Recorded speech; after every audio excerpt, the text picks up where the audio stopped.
Vamos lá? Muito bem. Hoje nós estamos aqui no Audiobooks, ou audiolivros, né? Para a gente deixar bem em português. E eu vou ler aqui, então vou fazendo algumas observações. Eu pretendo ler o livro inteiro do Honoré de Balzac. O título é A Mulher de 30 Anos. É um livro pequeno até. Então você está escutando o barulhinho, porque é um livro físico. 220 páginas. Deixa eu ver a editora, para você localizar. E é de bolso, segunda edição. Tradução de Casimiro Fernandes e Wilson Lousada.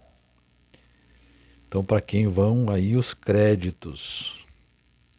A Mulher de 30 Anos, Honoré de Balzac. Na capa está escrito: a mulher insatisfeita não tem o direito de procurar o amor fora do casamento? Isso aqui é uma pergunta interessante, né? Então vamos lá. Relembrando que, segundo o que eu pesquisei, A Mulher de 30 Anos, este livro de Honoré de Balzac, é talvez o título mais conhecido dele.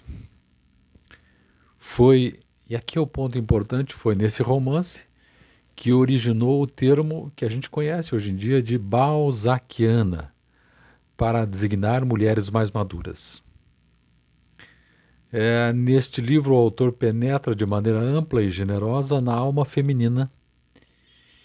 E é isto. Eu não quero dar spoiler, só quero dizer para você, então, que o termo balzaquiana, melhor dizendo, para as mulheres mais maduras, tem a ver com este livro aqui, que eu pretendo desvendar com você.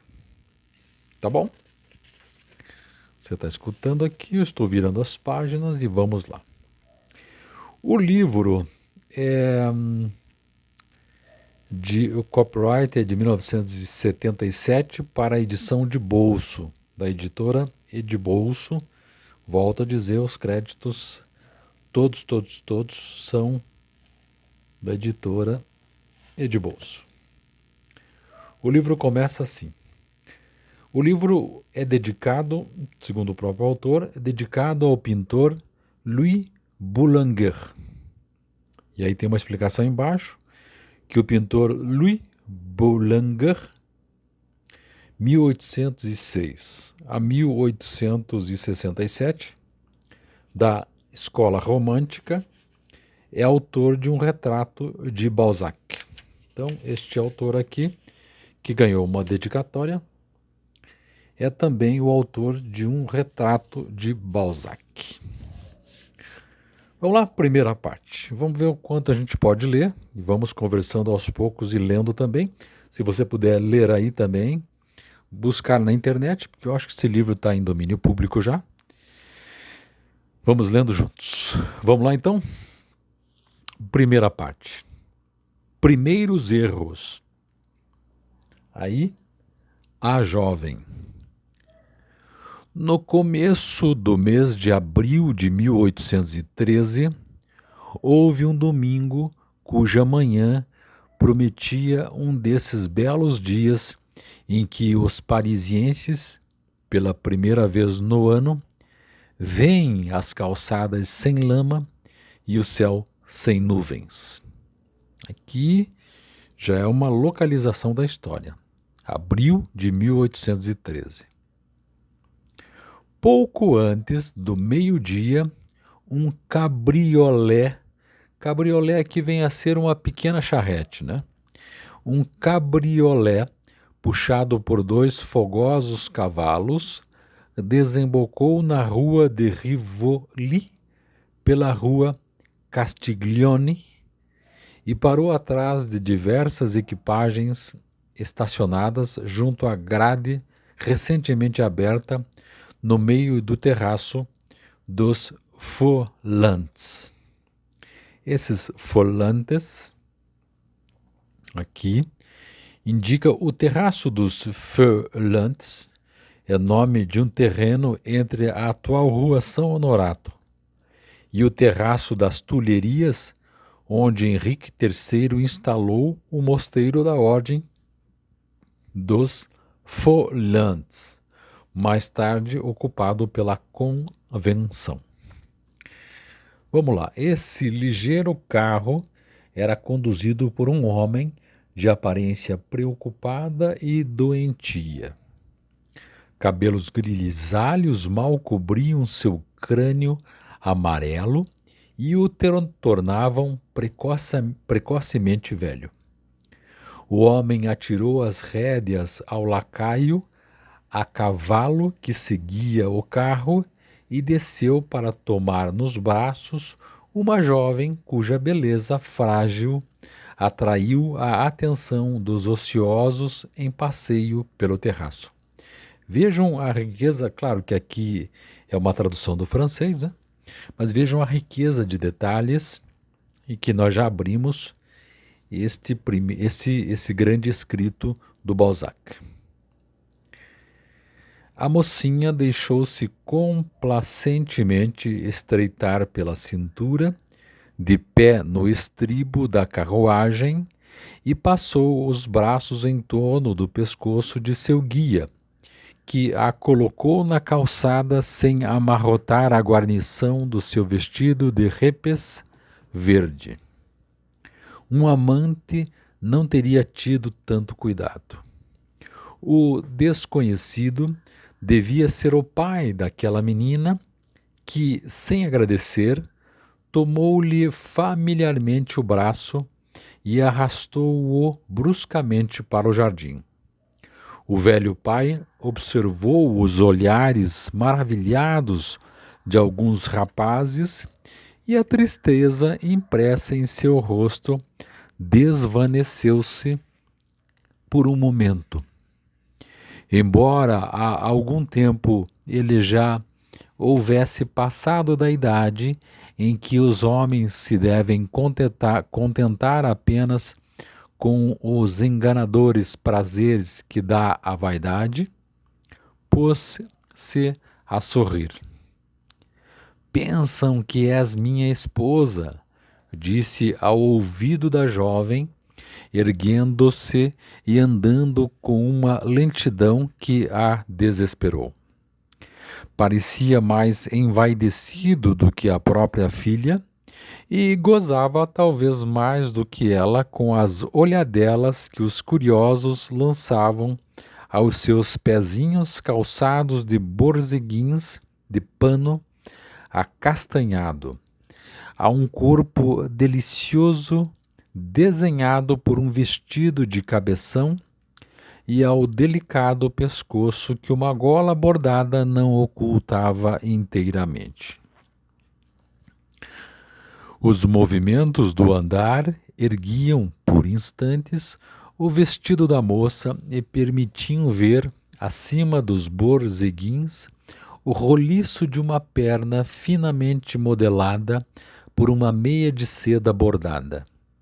Por isso, mais de um transeunte passou à frente do casal para admirar ou tornar a ver o rosto jovem, em torno do qual brincavam alguns rolos de cabelos castanhos, e cuja brancura e rosado eram realçados tanto pelos reflexos do cetim rosa que forrava seu elegante chapéu, quanto pelo desejo e pela impaciência que cintilavam em todos os traços da linda criatura.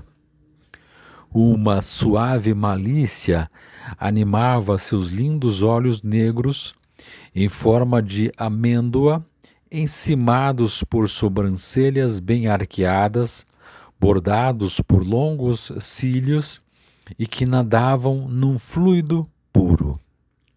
A vida e a juventude ostentavam seus tesouros naquela fisionomia viva e num busto ainda gracioso, apesar da cintura colocada então sob o seio. Insensível às homenagens, a moça olhava com uma espécie de ansiedade o castelo das Tulherias, sem dúvida o objetivo de seu petulante passeio. Faltavam 15 minutos para o meio-dia. Por matinal que fosse a hora, diversas mulheres, todas querendo mostrar suas toaletes, regressavam do castelo, não sem voltarem a cabeça com ar de enfado, como se arrependessem de ter vindo muito tarde para gozar de um espetáculo desejado. Algumas palavras escapadas ao mau humor dessas lindas passeantes desapontadas e apanhadas no ar pela bela desconhecida, haviam-na inquietado singularmente.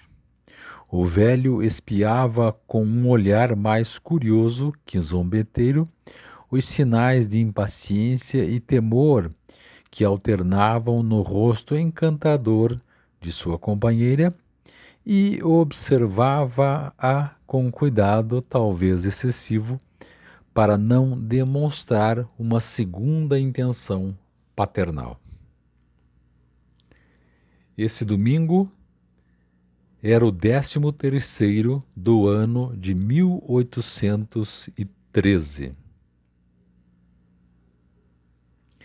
No dia seguinte, Napoleão partia para essa fatal campanha, durante a qual ia perder sucessivamente Bessières e Duroc, ganhar as memoráveis batalhas de Lützen e Bautzen, ver-se traído pela Áustria, pela Saxônia, pela Baviera, por Bernadotte, e disputar a terrível batalha de Leipzig. Explicando aqui agora todos esses termos, essas palavras, porque estão no livro, então vou explicar também, vou ler aqui. Bessières é Jean-Baptiste Bessières, 1766 a 1813, era general de Napoleão, duque de Istria, marechal da França, morto na véspera da Batalha de Lützen. Duroc, Gerald Christophe Michel, Duque de Duroc, 1772 a 1813, viveu nesse período, general de Napoleão, grão-marechal do palácio durante o Império, morto em Bautzen. As memoráveis batalhas de Lützen e Bautzen, ambas em 1813, ambas terminadas com a vitória de Napoleão sobre os prussianos e os russos. Bernadotte, Charles Bernadotte, marechal da França, 1763-1884, adotado em 1810 por Carlos XIII, rei da Suécia. Combateu a França em 1813, ao lado dos aliados. Em 1818, tornou-se rei da Suécia sob o nome de Carlos XIV. Carlos XIV. E a Batalha de Leipzig, em 1813, entre Napoleão e os aliados, terminou pela vitória destes, que logo depois invadiram a França. Voltando então, a magnífica parada comandada pelo imperador devia ser a última daquelas que por tanto tempo exaltaram a admiração dos parisienses e dos estrangeiros. A velha guarda ia executar, pela última vez, as sábias manobras cuja pompa e precisão espantaram algumas vezes até o próprio gigante, que se preparava então para o seu duelo com a Europa. Um triste sentimento levava às Tulherias uma brilhante e curiosa população. Todos pareciam adivinhar o futuro e pressentiam talvez que mais do que uma vez a imaginação teria que retraçar o quadro daquela cena quando os tempos heróicos da França adquirissem, como hoje, cores quase fabulosas.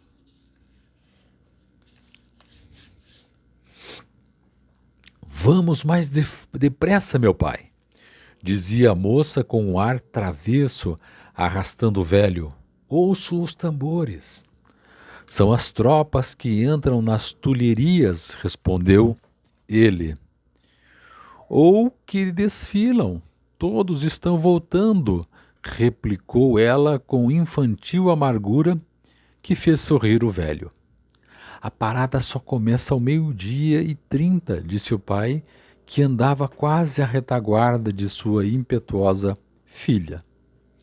Ao ver-se o movimento que ela imprimia ao braço direito do pai, podia-se dizer que dele se servia para correr.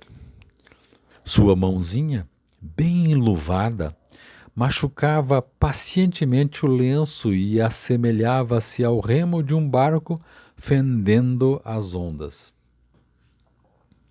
O velho sorria por momentos, mas às vezes também expressões inquietas entristeciam passageiramente seu rosto seco. Seu amor por essa linda criatura tanto o fazia admirar o presente como temer o futuro. Parecia dizer-se a si mesmo: hoje ela é feliz, sê-lo-á sempre, pois os velhos inclinam-se bastante a dotar de suas mágoas o futuro dos moços. Quando pai e filha chegaram ao peristilo do pavilhão, no alto do qual flutuava a bandeira tricolor, e por onde os passeantes vão e vêm do Jardim das Tulherias ao Carrossel, as sentinelas gritaram-lhes em voz grave: não se passa mais. A menina ergueu-se na ponta dos pés e pôde entrever a multidão de mulheres bem vestidas que enchiam os dois lados da velha arcada em mármore por onde devia sair o imperador. Bem vês, meu pai, partimos muito tarde. Sua pequena careta de enfado traía a importância que ela pusera em se encontrar na parada. Retomando, houve aqui, falei em carrossel, e aí tem uma explicação no texto. Diz assim: o carrossel, ou Praça do Carrossel, é o espaço entre o Louvre e o Jardim das Tulherias, onde se ergue, desde 1806, um arco de triunfo. O nome da praça é devido ao carrossel, cavalhadas, organizado naquele lugar por Luís XIV em 1662. Continuando. Pode então, Júlia. Pois então, Júlia, vamos-nos embora. Tu não gostas de ser atropelada. Fiquemos, meu pai. Daqui ainda posso avistar o imperador. Se ele morresse durante a campanha, nunca o teria visto. O pai estremeceu ouvindo essas palavras egoístas. A filha tinha lágrimas na voz. Olhou-a e acreditou perceber sob as pálpebras descidas algumas lágrimas causadas menos pelo despeito que por um desses primeiros desgostos cujo segredo é fácil adivinhar para um velho pai. De repente, Júlia corou e soltou uma exclamação cujo sentido não foi compreendido nem pelas sentinelas, nem pelo velho. A esse grito, um oficial que corria ao pátio para a escada voltou-se vivamente, avançou até a arcada do jardim, reconheceu a jovem um momento oculta pelos pesados bonés de pelo dos granadeiros e imediatamente tornou sem efeito, para ela e o pai, a ordem que ele mesmo havia dado. Depois, sem ligar importância aos murmúrios da multidão elegante que cercava a arcada, atraiu suavemente para si a encantadora criança.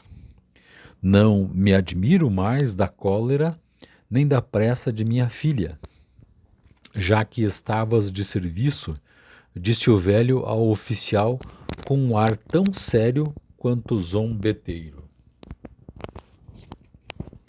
Se o senhor duque, respondeu o jovem, quer ficar bem colocado, não nos divirtamos em conversar. O imperador não gosta de esperar e estou encarregado pelo marechal de ir preveni-lo. Enquanto falava, tomara com uma espécie de familiaridade o braço de Júlia e arrastava-a rapidamente para o carrossel.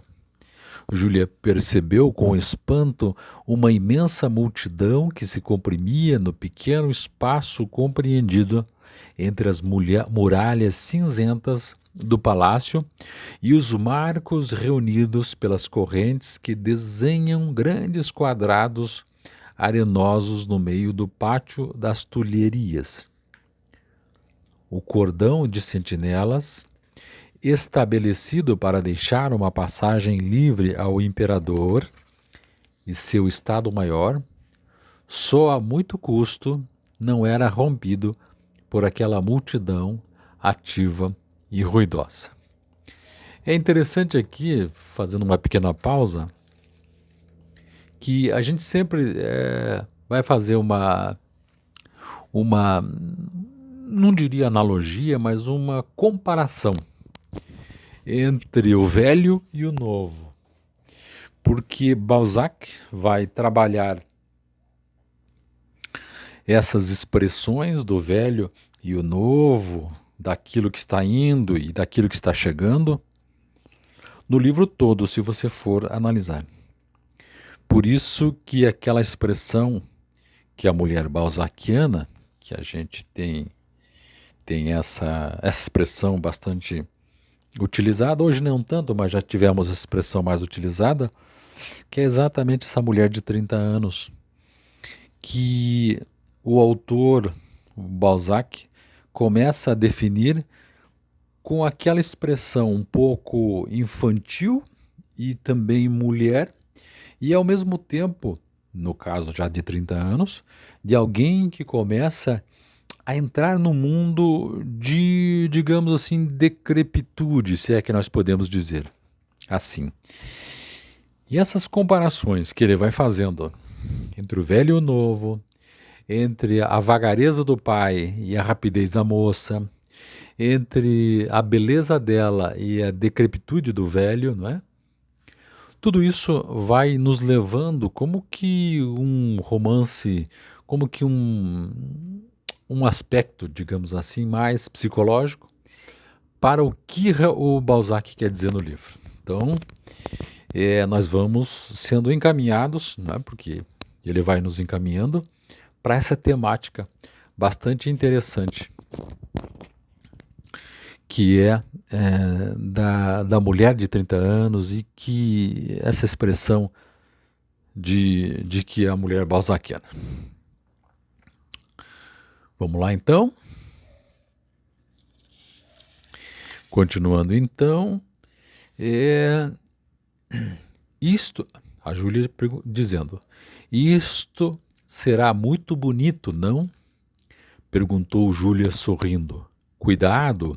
Exclamou o oficial, que cingira Júlia pela cintura e a erguera com vigor e rapidez a fim de transportá-la para perto de uma coluna. Sem esse brusco rapto, sua curiosa parenta ia ser machucada pela garupa do cavalo branco, arreado com uma sela de veludo verde e ouro que o mameluco de Napoleão segurava pela brida, quase sob a arcada, a 10 passos atrás de todos os cavalos que esperavam os grandes oficiais, companheiros do imperador. O jovem colocou o pai e a filha perto do primeiro marco da direita, diante da multidão, e recomendou-os com um aceno de cabeça aos 2 velhos granadeiros entre os quais se encontravam.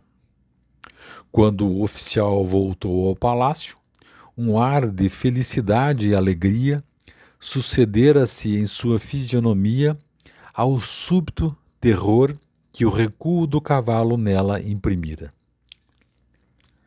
Júlia apertara-lhe misteriosamente a mão, fosse para agradecer-lhe o pequeno serviço que acabava de prestar-lhe, fosse para dizer-lhe, enfim, vou vê-lo. Ela até inclinou suavemente a cabeça em resposta à saudação afetuosa que lhe fez o oficial, assim como a seu pai, antes de desaparecer com presteza. O velho, que parecia ter deixado de propósito os 2 jovens juntos, continuava numa atitude grave, um pouco atrás da filha.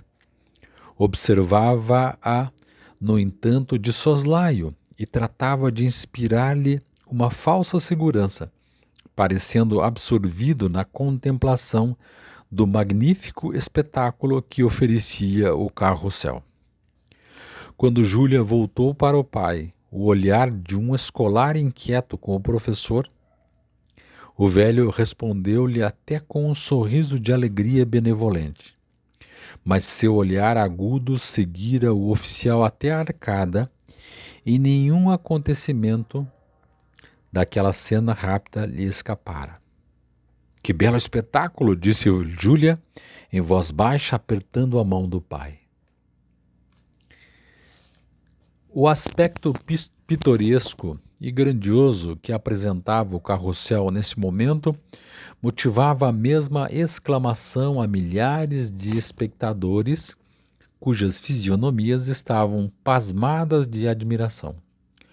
Uma outra fila de gente, tão comprimida quanto aquela onde o velho e a filha se mantinham, ocupavam, sobre uma linha paralela ao castelo, o espaço estreito e pavimentado que costeava a grade do carrossel.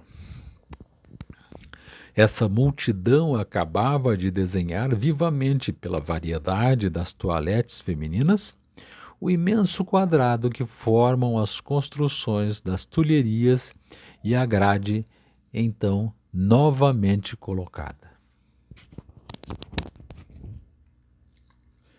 Os regimentos da velha guarda, que iam ser passados em revista, enchiam esse vasto terreno onde figuravam, em frente ao palácio, imponentes linhas azuis de 10 fileiras de profundidade. Além do recinto e no carrossel, encontravam-se sobre outras linhas paralelas vários regimentos de infantaria e cavalaria, prestes a desfilar sob o arco triunfal que ornamenta o meio da grade, no cimo do qual se viam, nessa época, os magníficos cavalos de Veneza. Agora uma explicação que tem no livro, esses magníficos cavalos de Veneza, trata-se da quadriga de bronze que Napoleão arrancou à fachada da igreja de São Marcos, em Veneza, e que Luís XVIII devolveu em 1815. A música dos regimentos, colocada embaixo das galerias do Louvre, estava oculta por lanceiros poloneses de serviço. Uma grande parte do quadrado arenoso continuava vazia, como uma arena preparada para o movimento desses corpos silenciosos, cujas massas, dispostas com a simetria da arte militar, refletiam os raios do sol dos fogos triangulares de 10.000 baionetas. O ar, agitando os penachos dos soldados, fazia-os ondular como árvores de uma floresta curvada sob um vento impetuoso. Essas velhas tropas, mudas e brilhantes, ofereciam 1000 contrastes de cores devido à diversidade dos uniformes, dos ornamentos, das armas e agulhetas.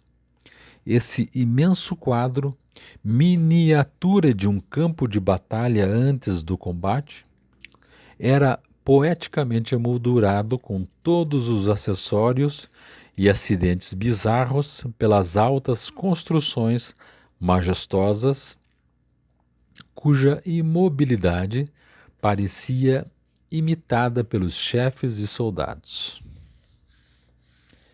O espetáculo comparava involuntariamente esses muros de homens a esses muros de pedras. O sol primaveril, que iluminava profusamente os muros brancos, construídos de véspera, e os muros seculares, iluminava também essas numerosas figuras curtidas que contavam os perigos passados e esperavam gravemente os perigos futuros. Os coronéis de cada regimento iam e vinham sozinhos diante das frentes que formavam esses homens heróicos. Depois, por trás das massas desses grupos variegados de prata, azul, púrpura e ouro, os curiosos podiam perceber as bandeirolas tricolores atadas às lanças de 6 infatigáveis cavaleiros poloneses que, semelhantes a cães conduzindo um rebanho ao longo de um campo, volteavam sem cessar entre as tropas e os curiosos, para impedir a estes últimos que ultrapassassem o pequeno espaço de terreno que lhes era concedido junto à grade imperial. Estou aqui na página número 14, 30 e poucos minutos. Essa aqui já vou fazendo a primeira parte, né, para a gente poder fazer uma pequena, voltar àquela reflexão, que aqui o pai e a filha vão assistir talvez um pronunciamento, nós não sabemos ainda, mas muito provavelmente um desfile militar em homenagem e também feito por Napoleão. Então vamos devagarzinho e vamos lendo isso devagar num próximo audiobooks. Esse aqui é o primeiro. Eu estou lendo A Mulher de 30 Anos, de Honoré de Balzac. Tá certo? Relembrando que a expressão balzaquiana, quando, pelo menos antigamente, quando se referia a as mulheres de 30 anos, nasce deste texto, para a gente ter uma ideia. Esse romance que originou o termo balzaquiana para designar mulheres mais maduras. Então, um romance bastante interessante e bastante importante, que a gente vai lendo juntos aqui. Tá bom? É isso por enquanto. Muito obrigado. Um abraço.